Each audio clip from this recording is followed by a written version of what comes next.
আসসালামু আলাইকুম। আজ ১৯ জুন ২০২৫ বৃহস্পতিবার। শুরু করছি চেঞ্জ টিভি প্রতিদিনের গল্প অনুষ্ঠান। দর্শক, আপনাদের সঙ্গে রয়েছি আমি জাহিরুল ইসলাম টুটুল। শুরুতেই সংবাদ শিরোনাম। ইসরায়েলের বিরুদ্ধে উত্তর কোরিয়া এবং আমেরিকার বিরুদ্ধে চীনের কড়া হুঙ্কার। ইরানের হামলায় নিজের অসহায়ত্ব প্রকাশ করল নেতানিয়াহু। ইসরায়েলের আকাশ প্রতিরক্ষা ব্যবস্থা ধ্বংস। এবার বিস্তারিত। শুরুতেই ইরান ইসরায়েল যুদ্ধ প্রসঙ্গ। ইরানের বিরুদ্ধে ইসরায়েলের সামরিক হামলার কড়া সমালোচনা করেছে উত্তর কোরিয়া। দেশটি একে মানবতার বিরুদ্ধে ক্ষমার অযোগ্য অপরাধ এবং রাষ্ট্রীয় সন্ত্রাস হিসেবে উল্লেখ করেছে। বৃহস্পতিবার কাতার ভিত্তিক সংবাদ মাধ্যম আল জাজিরার প্রতিবেদনে এই তথ্য জানানো হয়। উত্তর কোরিয়ার পররাষ্ট্র মন্ত্রণালয়ের এক মুখপাত্র দেশটির রাষ্ট্রীয় সংবাদ সংস্থা KCNA-তে দেওয়া এক বিবৃতিতে বলেন, ইরানের বিরুদ্ধে ইসরায়েলের হামলা ছিল সম্পূর্ণ বিনা উস্কানিতে চালানো সামরিক আগ্রাসন। উত্তর কোরিয়া এই হামলার তীব্র নিন্দা জানাচ্ছে। বিবৃতিতে আরও বলা হয়, ইসরায়েল বেসামরিক মানুষ হত্যা করে আন্তর্জাতিক মানবাধিকার লঙ্ঘন করছে। এটি এক ধরনের রাষ্ট্রীয় সন্ত্রাস যা গোটা মধ্যপ্রাচ্যকে নতুন এক সর্বাত্মক সংঘাতের দিকে ঠেলে দিচ্ছে। এমন কর্মকাণ্ড শুধু নিন্দনীয়ই নয়, বরং মানবতার জন্য মারাত্মক হুমকি। গত ১৩ জুন ইরানের একটি সামরিক স্থাপনায় হামলা চালায় ইসরায়েল। ওই হামলার পর ইরানও পাল্টা প্রতিক্রিয়ায় ইসরায়েলের দিকে ক্ষেপণাস্ত্র নিক্ষেপ করে। এরপর থেকে দুই দেশের মধ্যে উত্তেজনা আরও বাড়ছে এবং সীমান্তে পাল্টাপাল্টি হামলা অব্যাহত রয়েছে।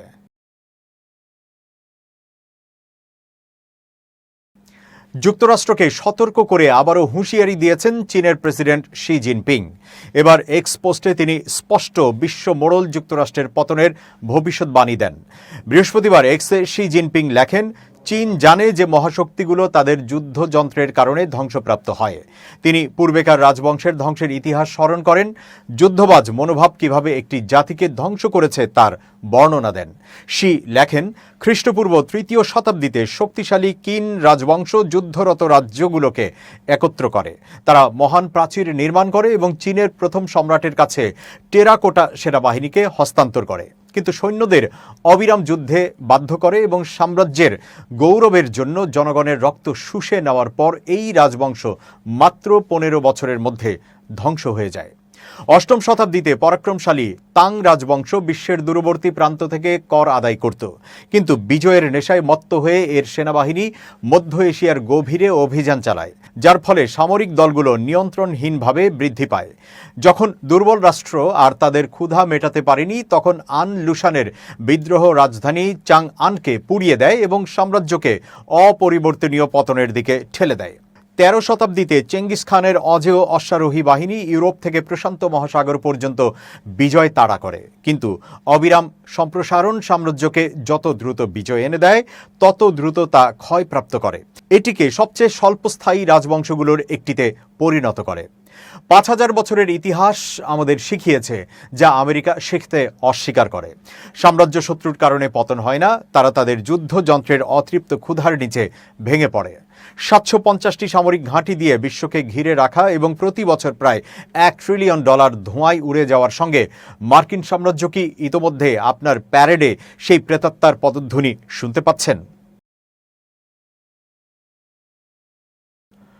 আমেরিকা কয়েক দশক ধরে মধ্যপ্রাচ্যে সামরিক ঘাঁটি পরিচালনা করে আসছে। যে কোনো সময় হুমকি মোকাবেলায় বা শত্রুপক্ষে আঘাত হানতে ঘাঁটিগুলোকে সজাগ ও সক্ষম রাখে যুক্তরাষ্ট্র।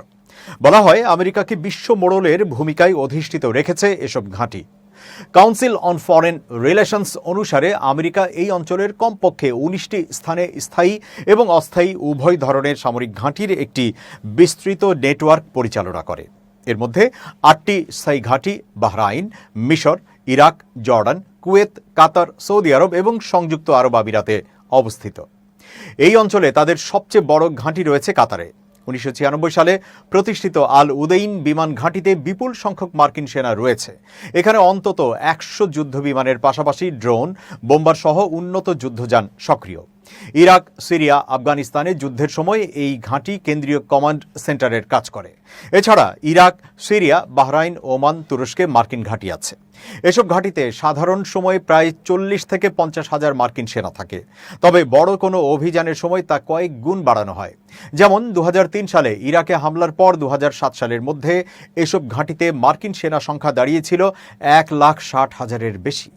1958 সালের জুলাই মাসে লেবানন সংকটের সময় বৈরুতে যুদ্ধ সেনা পাঠায় যুক্তরাষ্ট্র।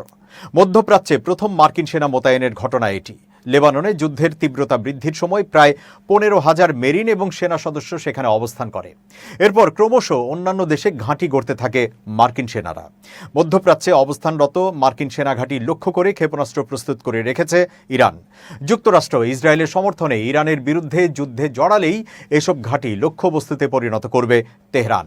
তা না হলেও মার্কিন বিশ্লেষকরা আশঙ্কা করছেন, সংঘাত বাড়লে ইরান সমর্থিত মিলিশিয়ারা প্রায় নিশ্চিতভাবেই মার্কিন জাহাজ এবং মার্কিন ঘাঁটিগুলোতে আক্রমণ করবে।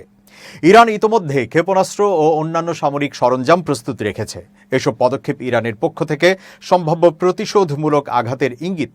এদিকে যুক্তরাষ্ট্র ইউরোপে 3 ডজনেরও বেশি জ্বালানিবিহীন বিমান পাঠিয়েছে।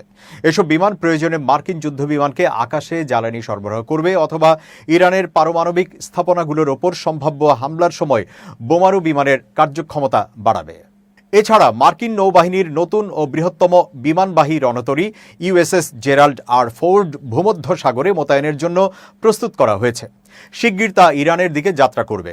ইরানের সঙ্গে চূড়ান্ত সংঘাত শুরু হলে এই রণতরী থেকে ঘাঁটিগুলোকে প্রয়োজনীয় সাহায্যের পরিকল্পনা করছে যুক্তরাষ্ট্র। শরীরের শক্তি কমে যাচ্ছে, অল্প কাজে হাঁপিয়ে উঠছেন। ডায়াবেটিস মানে কি জীবনের গতি থেমে যাওয়া? একদমই না। প্রতিদিন মাত্র 1 কাপ ডায়াবেটিস চা পান করুন আর সুস্থ জীবন উপভোগ করুন।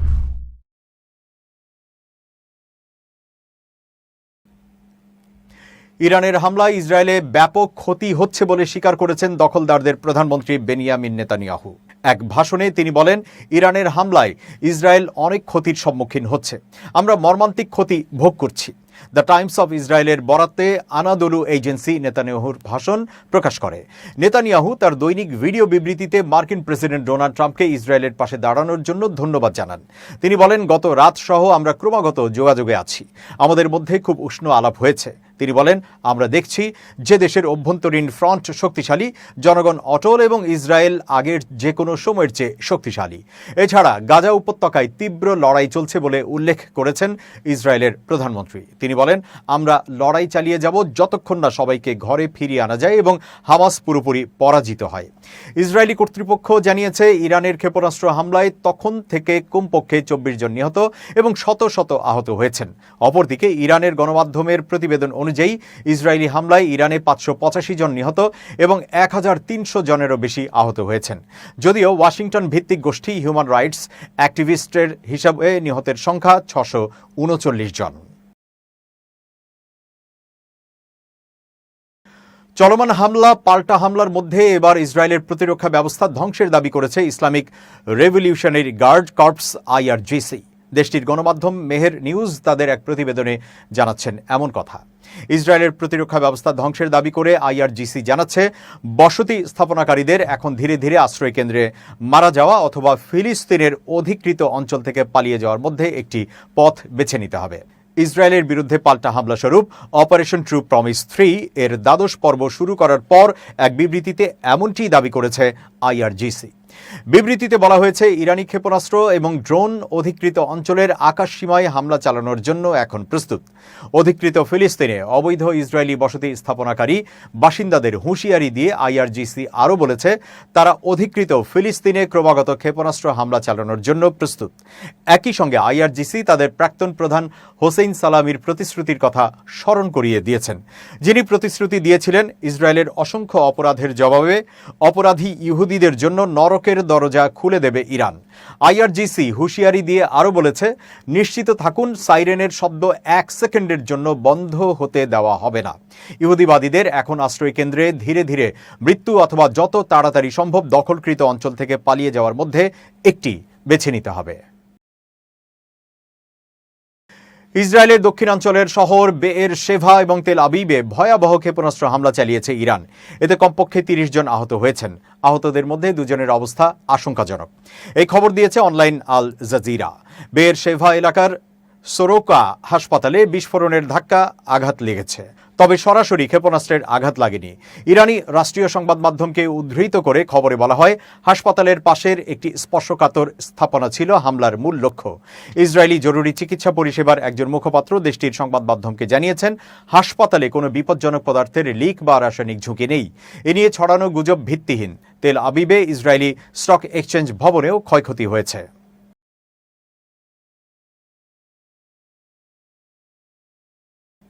এবার অন্যান্য খবর। সামাজিক যোগাযোগ মাধ্যমে সবসময়ই সমসাময়িক বিষয় নিয়ে সরব থাকেন সিনিয়র সাংবাদিক ও রাজনীতি বিশ্লেষক মুজতবা খন্দকার। এবার বিএনপির তারুণ্যের সমাবেশ নিয়ে তার একটি স্ট্যাটাস ব্যাপক ভাইরাল হয়েছে। স্ট্যাটাসে তিনি বর্তমান সময়ের চরম বাস্তবতার কয়েকটি উদাহরণ তুলে ধরেছেন। চেঞ্জ টিভির দর্শকদের উদ্দেশ্যে সেটি তুলে ধরা হলো। 15 বছর ধরে যে দলকে ভালোবেসে আগলে ধরেছিলাম, যেই দলটার জন্য সব হারিয়েছিলাম, যে দলটার জন্য ইউরোপ আমেরিকার উন্নত জীবনের প্রলোভনকে উপেক্ষা করে মানবেতর জীবন বেছে নিয়ে দেশেই থিতু হলাম, হাসিনার মতো পরাক্রম শাসককে প্রতিনিয়ত চ্যালেঞ্জ করে গেলাম। 5 আগস্টের পর সেই দলটির রাতারাতি বদলে যেতে দেখে কষ্ট হচ্ছে, ভারী কষ্ট হচ্ছে। দলটির টপ টু বটম মনে করছে তারা রাজা, রাজ্যটা পাওয়া সময়ের ব্যাপার মাত্র। জনগণ সব লক্ষ্য করে, জবাবটা সময় মতো দেয় যদি সুযোগটা পায়। মুজতবা খন্দকার লেখেন, আমরা আসলে দুঃসময়ের জন, দুঃসময়ে সব সময় পাশে থেকেছি, আগামীতেও হয়তো থাকবো। কোথায় যাব? ডিজিএফআই এর টর্চারের মুখেও সত্যটা বলেছি। এখন সুসময়, এখন আমাদের প্রয়োজন দেখি না কারো। তাই তো তুষারদের মতন লোক, যার হাসিনার আপনজনদের সাথে প্রতিদিন নিবিড় যোগাযোগ, তাকেই প্রয়োজন হয় বিএনপির। সেই আলোকিত করে বিএনপির তারুণ্যের মঞ্চ। রিকনসিলিয়েশনের মানে যদি তুষারদের পুনর্বাসন হয়, তবে আমার কিছু বলার নেই। মামুনুল হক হেফাজতের নেতা 24 জুলাই আলেম ওলামাদের সাথে হেফাজত হাসিনা মিটিং করে নাই। বিএনপির তরুণ প্রজন্ম হেফাজত নেতার কাছ থেকে কি শিখবে? তাদের ভোট পেতে হবে, সেটার জন্য এখানে তাকে আনা কি খুব বেশি জরুরি ছিল? আমি জানি না। নুরুল হক নূর আরেক কন্ট্রাক্টরি মানুষ, তাকে কেন এখানে আনতে হবে? তার আমলনামাও তো ক্লিয়ার না। মুজতবা খন্দকার তার স্ট্যাটাসে জানান, ধনকুবের মুসা বিন শমশের ফরিদপুরের চিহ্নিত রাজাকার।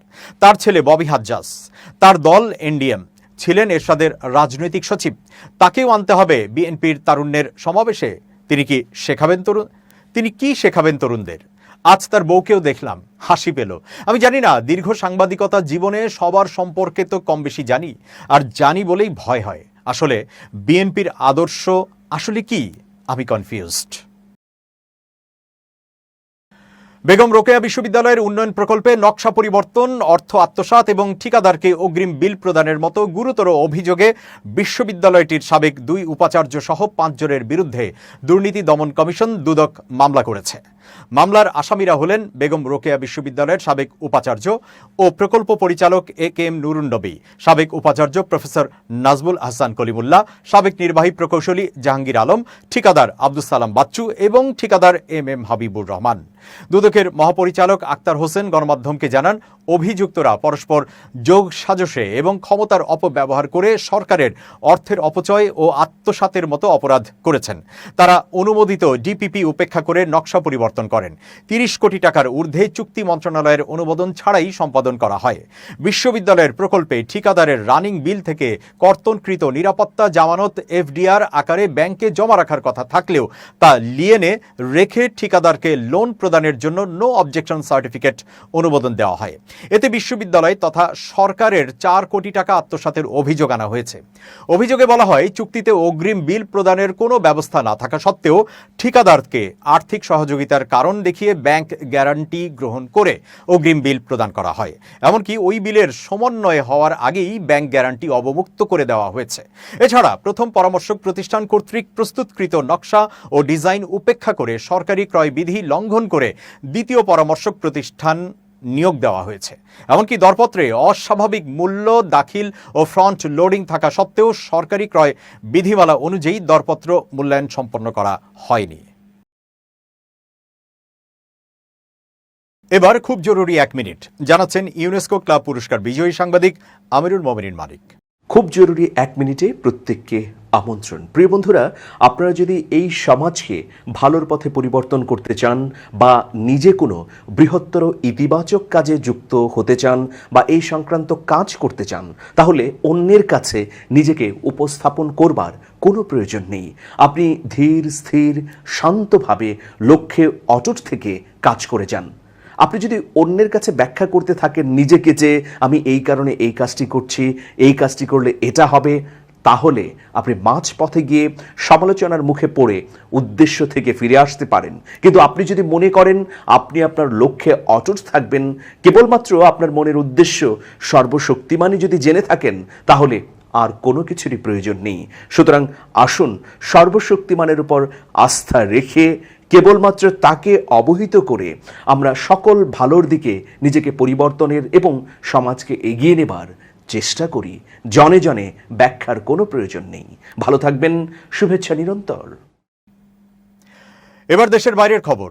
ভারত পাকিস্তানের মধ্যে যুদ্ধ ঠেকানোর কৃতিত্ব দিয়ে মার্কিন প্রেসিডেন্ট ডোনাল্ড ট্রাম্পকে নোবেল শান্তি পুরস্কারের জন্য মনোনয়ন দিতে সুপারিশ করেছেন পাকিস্তান সেনাবাহিনীর প্রধান জেনারেল আসিম মুনির। এমনটাই দাবি করেছেন হোয়াইট হাউসের মুখপাত্র আনা কেলি। সংবাদ সংস্থা রয়টার্সের খবরে বলা হয়, হোয়াইট হাউসে প্রেসিডেন্ট ট্রাম্পের সঙ্গে আসিম মুনিরের একটি বৈঠক অনুষ্ঠিত হয়।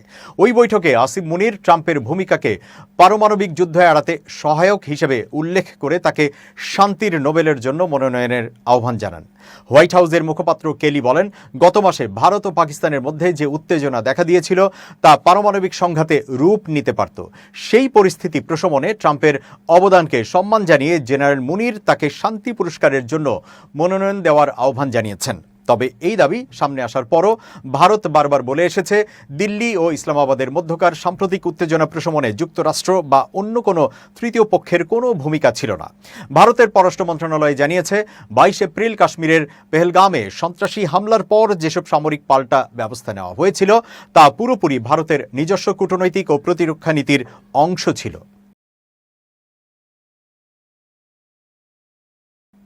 দর্শক, শেষ করছি প্রতিদিনের গল্পের আজকের গল্প। changetv.press বাংলাদেশের ইউটিউব জার্নালিজমের অগ্রদূত।